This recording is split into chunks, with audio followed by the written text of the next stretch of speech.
Një 37 vjeçar banues në Divjak ka goditur me grushte kushëririn e tij dhe i ka dëmtuar dyqanin. Shërbimet e Komisariatit të Policisë Divjak arrestuan në flagrancë shtetasin EQ.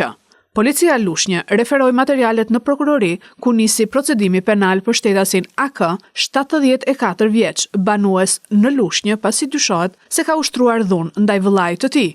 Kurse policia rrugore referoi materialet në prokurori ku nisi procedimi penal për dy 16 vjeçar, pasi u kapën duke drejtuar automjete pa leje. Gjithashtu policia e Fierit arrestoi në flagrancë shtetasin RM 30 vjeç, banues në Fier, pasi ka goditur me grushte dhe me sen të fortë xhaxhan e tij, dhe procedoi penalisht shtetasit BH 51 vjeç dhe FN 32 vjeç, të dy banues në Roskovec, pasi dyshohet se për motive të dobta kanë kanosur një 37 vjeçar. Dhe specialistët e Komisariatit të Policisë Mallakastër referuan materialet në prokurori për vlerësim, pasi ditën e djeshme është gjetur e vetvarur në oborrin e banesës së saj në fshatin Usoj, shtetësja TZ, 88 vjeçe, e cila vuante nga depresioni. Materialet procedurale ju referuan prokurorisë së Fierit për veprime të mëtejshme.